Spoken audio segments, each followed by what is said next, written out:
Të nderuar teleshikues, asalamu alaikum. Mirë se vini në emisionin ton të radhës Pyetjet në Kur'an. Sot do të trajtojmë një tjetër ajet interesant. Një ajet që na mëson se si ti kemi raportet dhe balancat midis nimeteve apo begative që na ka dhënë Zoti i Gjithësisë. Sot do të zhytemi në disa thesare të tjera kuranore.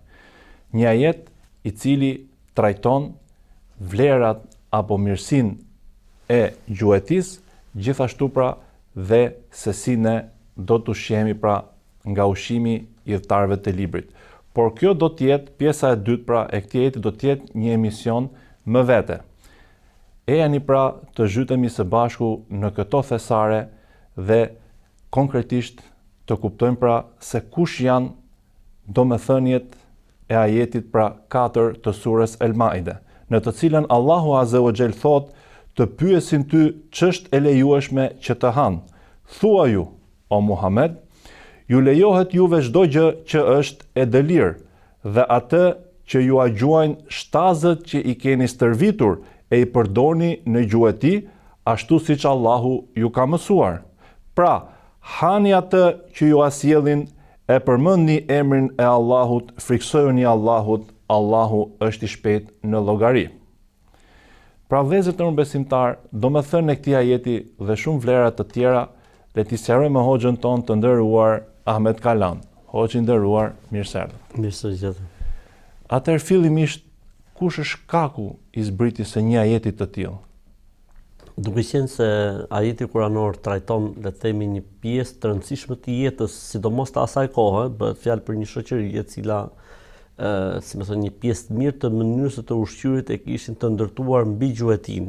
Pra, kur ne themi që Islami është një sistem i të jetuarit, domethënë ku Zoti më sqaron çdo gjë që i nevojitet njeriu, patjetër që gjuetia në atë shoqëri, po edhe në disa shoqëri sot botërore, le të themi disa shoqëri në përbot, le të themi, merr një pjesë të rëndësishme të jetës, merr një pjesë të rëndësishme të zhvillimit jetësor.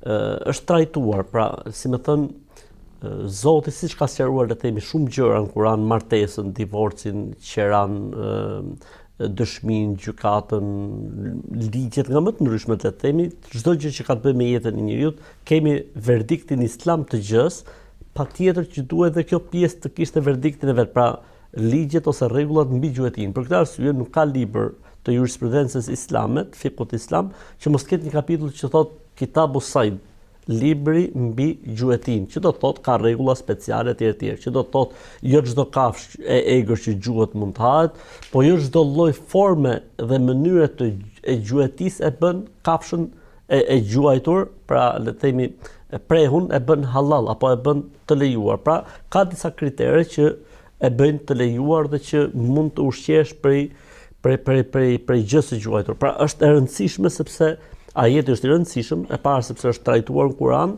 dhe e dyta sepse trajton një pjesë të rëndësishme të ushqyerit. Pastaj qoftë edhe për shije, pra, domethënë, nëse ne flasim për të ushqyerit e mirë dhe halal dhe të pastër, nuk ka dyshim se të ushqyerit, le të themi, me gjueti ka një lloj komoditeti edhe më të mirë që ka të bëjë, domethënë, është si edhe një lloj, le të themi, hobie, është edhe një lloj të ushqyerit shëndetshëm të freskët dhe më i shijshëm. Pra dua të them me këtë që ajeti është i rëndësishëm sepse trajton një pjesë të rëndësishme të mënyrës si zhvillohet jeta e njeriu, që është edhe gjuetia. Kjo është pjesa e parë. Pjesa e dytë, për sa i përket shkakut dhe arsyes së zbritjes së këtij ajeti, me që po trajtojmë si fillim këtë ajet. Kemi dy aspekte. Aspekti i parë është fakti që njëri prej sahabeve, radhiyallahu ta'ala anhu, Hatim, Adi ibn Hatim, radhiyallahu ta'ala anhu, ai pranon Islamin, ishte mbret, ai ka një histori shumë interesante në mënyrën se si e ka pranuar Islamin. Motra e tij u bë sebeb sepse ai ishte një nga ato emrat, le të themi, që kishin dalë në listën e zezë, por motra e tij u bë sebeb pra ndërhyr, si më thon, ndërmjetësoi tek profeti alayhis salatu wassalam dhe shkon dhe e merr vllajën e vet, ndërkohë që ai, pra Adiu, pothuajse po ikte nga gatishi arabik dhe vjen tek profeti alayhis salatu wassalam dhe ai ka një dialog shumë interesant mes tij dhe profetit alayhis salam, dhe ndër pyetjet që ai bën profetit alayhis salam ishte: "O i dërguar i Zotit, ne gjuajmë me qenë, si themi ne me zagar, Po. atë hajmë prehun që na sjell qeni i gjahut, atëherë profeti alayhis salatu wassalam, me sa duket kjo ishte e parë, për herë të parë që dëgjonte, sepse zakonisht gjuetia e asaj zone ku jetonte pejgamberi s.a.s. ishte me shtiza. Po arabët se kishin traditë, po. Po, me shtiza, nuk është se përdorin qen. Mirë po, pjesa, si më thonë, populli dhe pjesa zona e Adi ibn Hatimit përdorin dhe qen. Për këtë arsye profeti alayhis salam priti shpalljen dhe Zoti i zbriti ajetin kuranor, "Yes'alunaka ma uhilla lahum." Pyesin ty o Muhammed, çfarë është e lejuar për ta? Dhe erdhi një përgjigje shumë interesante, tha "Qul uhilla lakum at-tayyibat", thuaj, çdo gjë që është e mirë, e pastër, e dëlirë, është halal. Pra sikur Zoti po na thot mos pyesni për halallin. Halali është kudo, e rëndësishme të jetë diçka që nuk është e dëmshme, e rëndësishme është që mos dëmtoj shëndetin e njeriu. Përveç disa gjërave pastaj që janë përcaktuara, që normalisht janë shumë pak krahasim me atë që është e lejuar. Dhe erdhi sqarimi pastaj për pikërisht për gjuetin që u bë pyetja pejgamberit alayhis salam. Gjithashtu, pra ju janë lejuar çdo gjë që është e pastër, e shëndetshme, domethënë gjë që nuk sjell dëm për shëndetin etj. Pastaj erdhi sqarimi për pyetjen. Tha ajeti kuranor "Wal lakum at-tayyibat wa ma 'allamtum min al-jawarih al-mukallibin." Dhe çdo gjë që kapin për ju, kjo e gjuajnë shtazët, e mësuar. Kafshët e mësuara për jush. El-jawarih al-mukallibin, kafshët, le të themi, kafshët si ta trajnuara. E trajnuara. Jo, el-mukallibin futen qend, futen tigrat, futen luenërit, futen shqiponjat, skifterat, predatorët, kafshët që gjuajnë. Po, kafshët që gjuajnë. Predatorët. Po, kafshët që gjuajnë janë dy kategori. Kafshët që gjuajnë po janë të pa mësuara, të pa stërvitura, si më thënë, dhe kafshët që janë të mësuara. Dallimi mes tyre, pra është ndryshe kur unë kam një qen shtëpie dhe qeni, le të themi, më kap një plumb të egër apo më kap një lepër të egër dhe ma sjell, dhe është ndryshe kur kam një qen të mësuar zagar, për shembull siç themi në zagarët, raca zagarëve, që janë të mësuar për gjueti. Në rastin e parë unë kam haram të ushqehem, edhe pse domethënë një qen e kapi atë, në rastin e dytë unë kam halal sepse është qen i cili është i mësuar. Për shembull dikush merret me rritjen e shqiponjave. Dhe nuk është se i ka mësuar për gjueti, po shqiponja i solli diçka, është haram. Ama në momentin që unë e kam shqiponjë, pa e kam të mësuar për gjueti, atëherë ushqimi që më sjell gjahu, prehu që më sjell shqiponja bëhet halal. Pra, nga specifikimi i ajetit lind një kriter, po, që duhet të jetë e trajnuar për këtë trajnuar për gjueti. Për gjueti. Pra ky është një kriter i parë që është përmend në ajet. Kriteri i dytë që është përmend në ajet është që kur dërgohet gjëja të jetë e dërguar me bismillah. Pra kur e dërgoj shqiponjën apo skifterin, them bismillah, e nis me bismillah. Kur e nis zagarin, e nis me bismillah. Pra duhet ta nis me bismillah, duhet ta bëj patjetër me bismillah. Në fakt tu ka një ndërhyrje interesante, sepse kur kafsha theret, ne themi bismillah, Allahu Ekber, apo jo? Pra ka dhe një pjesë, ndërkohë gjuhëti është vetëm bismillah. Mos ndoshta është urtësia që momenti që ne therim diçka, me luftohet e dëlirën e madhështisë që ka njëri thotë Zoti është më i madh, pra edhe pse un po arri këtë edhe ndërsa ke rasti shtazës ju thatë që është bismillah përmendja. Pra zakonisht kjo bismillah Allahu Ekber është për kurban Bajram. Kurbanin, po jo për kurbanin e zakonshme. Për kurbanin e zakonshme thuhet vetëm bismillah. Bismillah, okay, nuk është kurban Bajram është gjë tjetër, sepse është koha e haxhit, koha e Bajramit, edhe është koha e tekbireve. Aha, okay. Kështu që nuk është se ka të bëjë fiks, domethënë e rëndësishme. Pra ideja është përmendja e emrit të Zotit, përmendja e emrit të Zotit. Pra çdo apo çdo gjë i sjell pastaj i cili plotson le të themi këto dy kritere, atëherë është i lejuar për ju dhe vazhdon ajeti ku Zoti domethënë e lidh me devotshmërinë dhe e lidh me dhënien e llogarisë përpara tij. Tani normalisht që te pjesa e gjahut përfshihet edhe pjesa e jetës së gjës gjuajtur. Po. Së preut, do me thënë, a është kushti të jetë gjallë, apo nëse ngordh, për shumë fjala bie, ne dim që po nuk u therr kafsha, pra nuk lejohet hahet mishi, po ai që gjun me gogla për shembull, ose me çifte, ose kur zogu mytet ndet, ose pra cilat janë rastet që lejohet dhe nuk lejohet disa stjellim rregullat e gjuetisë përmbledhur shkurt. Tek gjuetia që një gjah i gjuajtur të jetë halal për ne muslimanët duhet plotësoj disa kritere. Së pari, duhet që gjëja e gjuajtur të jetë halal. Qartë, mish. Pra, për shembull, le të themi nëse gjëja e gjuajtur është haram për ne, nuk lejohet të hahet edhe pse është gjueti. Për shembull, deri i egër, ku klasifikohet? Deri i egër klasifikohet tek haramet. Okej. Pra edhe pse ushqehet me është prapë ndaluar. Edhe pse është ndryshe nga deri i butë, si më thënë, pra ai për ne është haram. Atëherë gjëja gjahu duhet të jetë halal. Kushti i parë. Kushti i dytë, nëse gjuajmë me kafsh, siç është rasti i qenve apo rasti i shqiponjave, duhet ta nisim me bismillah. Okay. Nëse gjuajmë me armë apo nëse gjuajmë le të themi me mjete të tjera, atëherë duhet që në momentin që gjuajmë duhet të themi bismillah. Pra ti nuk mund gjuash edhe të thuash përderisa e kapa po e haje të tjerë. Jo, duhet që kur gjuan, pra qoftë me çifte apo qoftë me shtinz apo me diçka tjetër, duhet patjetër momentin që e shkrepim, duhet të themi bismillah. Ky është kushti i tretë. Dhe pastaj është halal edhe nëse ngordh për shembull zogu?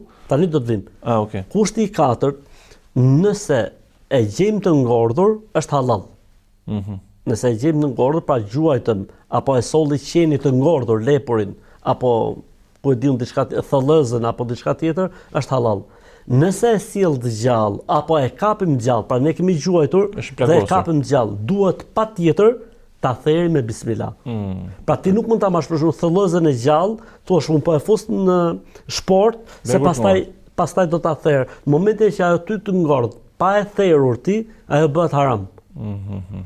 Pra në momentin që e kap të gjallë, duhet ta therrësh. Lepurin e kapet gjallë, duhet ta therrësh. Thellëzën e kapet gjallë, duhet ta therrësh. Çdo gjë tjetër që është halal duhet. Kushti i fundit është që në momentin që ndodh gjuetia, duhet që patjetër të ketë derdhje gjaku. Pra nëse ndodh, le të themi, ngordhja e gjakut për shkak të mbytjes ose për shkak të zhytjes në ujë, pra e myti ujë, apo për shkak mbytjes, ose siç kemi bërë ne kur ishim në Belgjum, bëshim laçe. Ngrinim laçe dhe hante zogu aty dhe e kapte laku. Në momentin që e kap laku dhe ngordh zogu, aty ajo quhet haram, sepse ka ngordhur, nuk ka gjakderdhje, nuk pastrohet. Bravo, ose i kemi gjuajtur ne për shemb, por nuk shkaktoi gjakderdhje dhe ngordhi prej gjuajtjes, bëhet haram. Duhet që patjetër me gjuajtjen të derdhi dhe gjak. Qartë.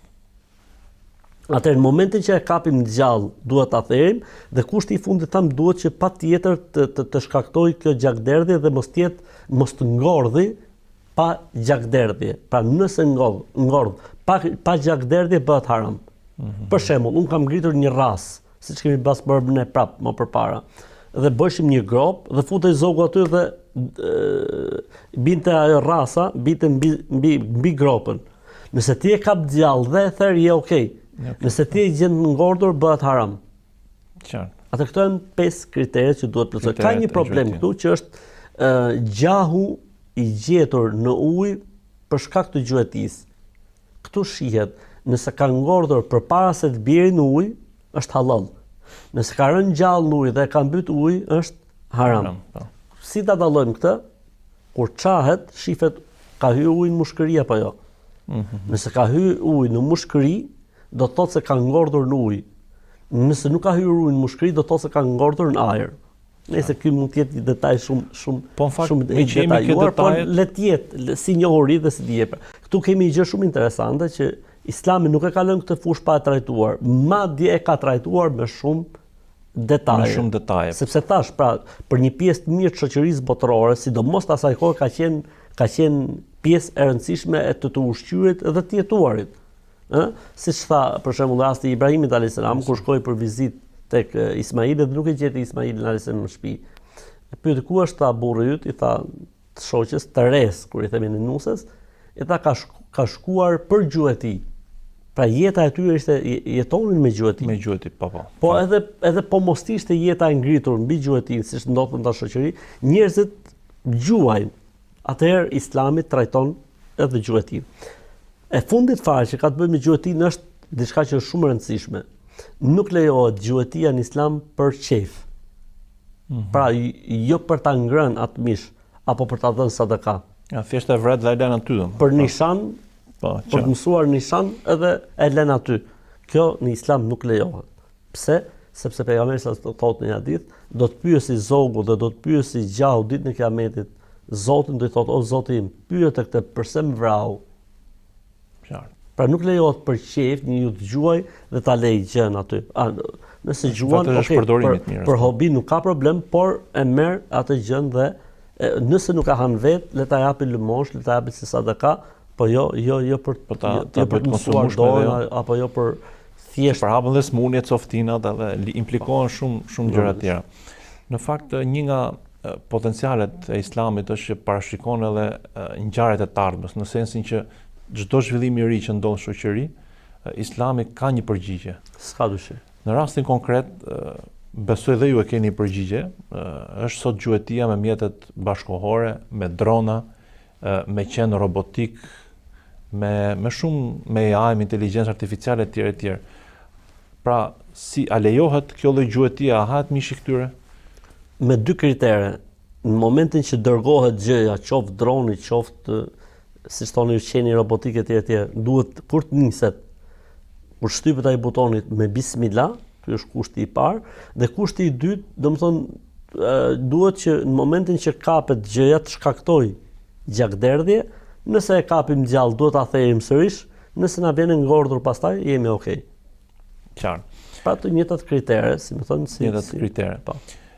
Gjithashtu ne shpesh në Islam shohim përmendjen e emrit Zotit në çdo detaj kyç. Në çdo detaj tjetër, në çdo zhvillim. Në fakt, më duket se në gjuhën arabe fjala bismillah nënkupton edhe me emrin e Zotit po e bëj këtë gjë. Pra po zgjohem, po flej, po e bëj. Po. Pse është kaq e rëndësishme përmendja e emrit Zotit në momente të kyçe të tjera, në çdo ndryshim, në çdo ngjarje që ne kemi? Sepse ku përmendet Zoti është mirësia e tij e para, dhe e dyta ne largojmë nga vetja jonë, si më thënë atë dedikimin e të qenit asaj që ne po i bëjmë gjërat, jo me emrin e Zotit të bëjmë çdo gjë. Pra, Fetebareke esmu rabbike dhil xhelal wal ikram, i bekuar është emri i Zotit. Pra kur përmendet emri i Zotit ka bekim. E para dhe e dyta ne largojmë nga vetja jonë haulin dhe kuven, fuqinë dhe forcën dhe suksesin se ne jemi bërë si të gjës. Jo. Pra kthehemi në origjinë. Allahu khalaqakum wama ta'malun. Zoti ka krijuar ju dhe çdo gjë që e bëni. Çdo gjë është prej Zotit. Atë përderisa çdo gjë është prej Zotit, atë pse mos themi bismillah? Pse mos themi pra me emrin e Zotit, me emrin e Allahut? Me emrin e Allahut, domethënë ti si kur përkërkon nëpërmjet kësaj fjalie bekimin e Zotit, pra qoftë e bekuar se me emrin e Zotit po bëhet. E bekuar qoftë se me emrin e Zotit po bëhet bismillah. Për këtë arsye në punë tek këqija nuk bëhet bismillah. Në punë e mira, në punë të ahiret bëhet bismillah. Dhe në fakt, po shkojmë dhe pak në fund të ajetit, Zoti thotë dhe friksojeni Zotit. Pra, kush mund të jetë lidhja midis të pasurit frikë Zotit dhe pjesës së gjuetisë, domethënë, kush janë dhe ato haramet në thonjza, ju përmendët një, po pra pse Zoti na thotë që të friksohemi në këtë pjesë? Normalisht sepse njerëzit në çështjet e gjuetisë mund të tregohen neglizhent. Për shembull, le të themi, i doli një gjah i mirë dhe nuk e pati mendjen thot bismillah. Ai gjahu i mirë është haram. Është njësoj si mishi i derrit, edhe pse është lepur, edhe pse është tollëz. Vetëm fakti pse ti nuk bëre bismillah, e shkrepe pa bërë bismillah. Qartë. Pra është çelësi që e hap. Është çështje hallale. E nisë ti qenin zagarin, por nuk the bismillah kur e nisë, kur e lshove. Ai bëhet haram. Shqiponjen kur e nisa pa bismillah. Bëhet haram. Dhe ajo që përmendet ju që gjujmë për hobi, pra faktikisht Zoti ta ka leju marrjen e një jete, dhe kjo është nga nderimi që ka bën njeriu. Jo për qejf, jo për tu tallë. Po, dhe duhet me pas frikë Zotin sepse ajo kafsha lëngon dhe fund fare vuan. Absolutisht, po. Po si njeriu pra s'është. Prandaj është bërë lidhje, domethënë, pra kjo është një çështje që ka të bëjë me halallin dhe haramin, ka të bëjë me të ushqyerjen, ka të bëjë me mënyrën se si ne organizojmë një pjesë të jetës sonë. Atëherë, kujdes, friksoni Zotit. Pra mos abuzoni. Për këtë arsye unë gjithmonë këshilloj vëllezërit tanë që merren me gjuhëti që ti përmbahen, le të themi, rregullave që kanë vënë, le të themi, shtetet për sa i përket gjuhëtisë, sepse kanë kohën e mbarsimit, kanë kohën e shtimit, kanë kohën, pra jo çdo kohë është është komode për këtë punë, sepse neve na intereson që gjëja të jetë dhe të ekzistojë, jo ta shfarosim në emër të gjuetisë. Kjo vlen për gjuetinë e tokës, normalisht po edhe për gjuetinë e detit. Një tjetër pyetje interesante, janë, le të themi, natyra e gjahut. Pra ne kemi gjah deti, gjueti deti, Po. gjueti toksore, gjueti qellore. Kush është dallimi midis tyre trejave? Atëherë, ajo qiellorja nuk është me kuptimin se s'ka gjë që jeton vetëm në ajër, ai patjetër do të ushqehet në tokë, kështu që ka ligjin e toksores. Qartë. Pra, le të themi kafshët, shpendët kanë të njëjtin gjykim. Gjykim. Kemi gjuetinë e detit. Gjuetia e detit ose e lumejve ose e liqeneve, në përgjithësi është halal, sepse nuk ka asnjë lloj kriteri. Aty nuk është kusht që kur e hedh grepin ta hedhësh me bismillah, as nuk është kusht që kur e hedh rrjetën ta hedhësh me bismillah, as kur e hedh, le të themi, atë Po gatimi është kriter se ka njerëz që ja hajnë dhe gjallë. Jo, nuk është kriter. Nuk është kriter. Pra, Nuk është kriter sepse pejgamberi sa më tha huwa tahurun ma'uhu al-hillu maytatuhu. Pra, ose siç thotë për shembull uhilla lana damani wa maytatan, na janë lejuar dy ngordhësira dhe dy gjakra, karkaleci dhe peshku. qartë. Ose peshqit. Pra çdo gjë që është ndet është halal dhe nuk ka kritere, domethënë, është çështja e saj është, por vetëm ai kriteri i shpërdorimit që është me kuptimin të gjuhës thjesht për të kaluar një hobi dhe jo për ta ngrënë, jo për ta marrë, edhe kjo pastaj e përfshin edhe atë sepse Le ta bëjmë pyetje pak ndryshe. A ka gjë haram det që nuk lejohet ha? gjë haram det nuk ka. Përveç se nëse ekziston ndonjë, le të themi, Që është e një dëmshme. gjë që është e dëmshme për shëndetin e njeriu. Normalisht që ka dhe punë me dhëbesh këtu, pra ka për me dhëbe që bëjnë kufizime. Nuk hajnë millje, nuk hajnë Po ky është një mendim, le të themi, me dhëbesh, po nuk është i saktë. Më se saktë hadithi është është çdo i gjë që përgjithshëm. është ndet është halal, karkalecat, midhjet, çdo gjë me fjalë që është ndet është halal, përveç se nëse është një, le të themi, një gjë që dëmton shëndetin e njeriu. Kjo është gjë tjetër pastaj. Sepse duket që arsye e lejimit është që deti sterilizon. Pra kripa dhe kthehet pastaj e kundërta. Atëherë shkëputemi për ndërprerje të shkurtër dhe rikthehemi sërish në studio.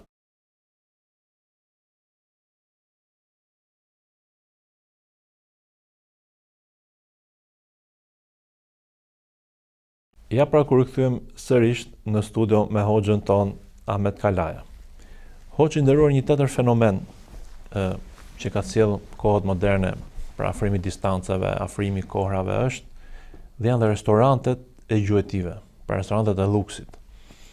Nëse në rastis të jemi të ftuar apo të shkojmë drekojmë atje, darkojmë, cilat janë pyetjet që duhet të pyesim për gjahun. Pra, ju thatë bismillah, por mund të jemi në perëndim që ai tjetri është hidhtar i librit, pra si qëndron gjuetia e tyre. Ligji mbi gjuetin është njësoj si ligj ose mbi mishin e gjuetisë është njësoj si ligji mbi mishin e zakonshëm. Pra aty ku thotë që është kriter bismillaja, i bjen ose nëse është hidhtar i librit. Ne nëse shkojmë në një restorant që pronari i restorantit është musliman, nuk kemi pse të pyesim se si e ka therr apo se si e ka gjuajtur. Nëse pronari i restorantit është hidhtar i librit, prapë edhe në këtë rast nuk kemi pse të pyesim, sepse Zoti na ka lejuar siç do të vinë në emisionin e radhës që ta sqarojmë. Kështu që unë besoj që nuk duhet të tregohemi të ngurtë te kjo pjesë. Është thjesht. Përveç se nëse e dim që pronari i këtij lokali është ateist apo është idhujtar apo është pagan. Atë është çështje tjetër dhe duhet bëjmë pyetje se nga e merr mishin. Përndryshe nëse personi është, le të themi, musliman, pra ne nuk e klasifikojmë dot si jo besimtar, apo është hidhtar i librit, pra si më thon, ndjekës i një feje krishterimit apo hebraizmit, atëherë për ne mishi është halal. Pra ka të njëjtin gjykim siç gjykojmë përgjithësi për halal dhe për haramin. Pra nuk kemi për shembull ne si themi, kur e gjuajt ti këtë, kur e shkrepe, bëre bismillah apo jo, përdesa ky person është musliman, sepse kur shkojmë tek një restorant që është musliman, ne nuk i themi atij si e therti, sepse është musliman. S'më intereson. Por përse nëse jetojmë në një situatë apo në një vend ku e dim që njerëzit s'kan lidhje, edhe pse vetes mund të thonë, atëherë mund të bëjmë një pyetje për t'u qetësuar. Po në përgjithësi nuk kemi pse ta vështirësojmë situatën. Nuk kemi pse ta ngarkojmë situatën. Po, ta stresojmë veten. Dhe fund fare ajeti ka një mbyllje, në fakt në shikimin e parë pak çuditshme, por ju do na thoni kush është urtësia që thot Allahu është i shpejt në llogari. Pra pse mbyllet kështu ky ajet? Ta thon thjesht fare. Çështja e halallit dhe haramit nuk është çështje e lehtë, sikur po na thot Zoti që çështja e halallit dhe haramit nuk është e lehtë. Çështja e gjuetisë dhe të ushqyerit me gjahun halal nuk është çështje e lehtë. Pra, si më thon, për çdo gjë do të japim llogari përpara Zotit, po edhe për mënyrën se si ushqehemi do të japim llogari përpara Zotit. Pra, është një çështje që ka të bëjë direkt me Zotin e gjithësisë. Pra, si më thon, është një çështje për të cilën ne do të japim llogari, mënyra se si ushqehemi, a është halal apo është haram. Për këtë arsye, domethënë, le të themi, kemi një kapitull të rëndësishëm në Islam që quhet kapitulli i halallit dhe haramit, që thotë çfarë është e lejuar për ne dhe çfarë është e ndaluar për ne. Pra, si më thon, ne duhet të jemi të kujdesshëm te kjo pjesë, nuk duhet të jemi neglizhent, sepse kjo ka të bëjë me lutjet, ka të bëjë me adhurimet, ka të bëjë me shumë gjëra të tjera, me efektet anësore që jep, domethënë, me ndikimet që jep në jetën e njeriu, kështu që nuk duhet marrë lehtë. Pra, është një kapitull i rëndësishëm që nuk duhet marrë lehtë. Mënyra të ushqyeret nuk duhet marrë lehtë. Pra, duhet parë më shumë se për këtë arsye kemi aty dy gjëra, thotë friksoni Zotit. Pra, kujdes në mënyrë se si gjuni etj, dhe nuk do të jetë kjo për qejf apo për thjesht për të mësuar nishanin mësohen forma të tjera. Dhe e dyta, kujdes, sepse ky është një kapitull i rëndësishëm, të cilin nuk duhet ta neglizhoni. Pra, keni përdorur llogari për mënyrën se si ushqeheni, qoftë e gjahut të gjuetisë apo qoftë ushqimit tjetër në përgjithësi. Pra, si më thën, pyetja që u bë është interesante sepse tregon ai e pyeti profetin e Islam o pejgamberi i Zotit, cili është gjykimi i gjuetisë me qen. Pra ky një pse e bëri pyetjen, sepse don që të jetë në rregull me Zotin, do të jetë në rregull me botën tjetër. Pra ky kapitull është i rëndësishëm sepse e lidh njeriu, domethënë, ose ka të bëjë jo thjesht se çfarë han dhe çfarë pin, por ka të bëjë me botën tjetër. Si më thënë, kapitulli të ushqyerit halalli dhe harami në Islam ka të bëjë me sprovën e njeriu në botën tjetër. Pra jo gjithmonë në atë që është halal dhe haram njeriu patjetër duhet të gjejë një sepse. Po, qartë. Nga njëherë do të thonë kështu ka thënë Zoti dhe pikë. Nëse ne pastaj arrim nëpërmjet shkencës të zbulojmë urtësi e gjëra të tjera, kjo është çështje tjetër. Po si fillim, kjo është një sprovë. Ai që të ka lejuar ty gjithçka të ka thonë dëgjoj, 1, 2, 3, 4 i ke haram. Po pse? Ai vendos. Nuk kemi. Pra ti je në botën e sprovës. Mos harro se do të japësh llogari. Për këtë sprovë apo për këtë. Pra kalon shpejt kjo botë, kjo është pak a shumë domethënia dhe në fakt duket sikur Islami ka dhënë një lloj vëmendje gjuetis kur thotë pra dhe ta mprehi tehun mjetin që do bëj kurbanin, ta fshehi. Pra ka një lloj etike që kujdes me gjën e gjallë, me kafshën, para se është një gjë domosdoshme. Si ta mos u bëj abuzues. Për jush e therr kurbanin 2 herë. Ta në pejgamberi Zotit, po si e therr 2 herë? Tha një herë e therr në sy të tjerave dhe një herë e therr kur t'i vi rradha. Pra ka parë Islami këtë pjesë shumë, mënyra se si therret, si duhet të jetë thika e mprehur, nuk duhet të jetë, si më thën, nuk duhet të jetë në sy të tjerave, etj. Pra i ka vendosur disa kritere shumë interesante, që duhet i përmbahet ai i cili therr kafshën. Madje pejgamberi alayhis salam tha, inna Allah kataba al-ihsana ala kulli shay. Zoti ka bërë obligim mirësjelljen në çdo lloj situate, madje edhe kur therrni kafshët, therrni me mirësjellje. Gjithë secili për ju ta mpreh mirë thikën e tij dhe domethënë ta qetësoj ose ta rehatoj kafshën që ai therr. Tani hoxh, një pjesë që i ka mbetur pra pa e kopsitur le të themi gjithë narrativën sot që kemi zhvilluar së bashku, janë edhe gjallësat që nuk përmenden, pra duket sikur janë gri, as halal as haram. Kërmit, karkalecat e tokës, janë dhe shumë gjëra tjera që po zbulohen dhe breshkat, i riqet, pra gjëra që shkurt s'janë përmendur në Kur'an. Nuk janë përmendur në Kur'an. Atëherë gjëra që nuk janë përmendur në Kur'an. Fillimisht kush është parimi i përgjithshëm, shumë gjarpri, ne shohim rrjetet sociale që rrjepin dhe e gatojnë. Pra, kush është dallimi i madh që duhet bëjnë njerëzit dhe pastaj këto që nuk përfshin. Atëherë, gjërat që nuk janë përmendur në Kur'an kthehet në traditën e vendeve ku jetohet. Pra, nëse është diçka që nuk ka për të transmetim, le të themi, nga sahabët, se klasifikimi është khabaith dhe tayyibat. Zoti thotë, kam ndaluar çdo gjë që është e pështirë dhe kam lejuar çdo gjë që është e këndshme.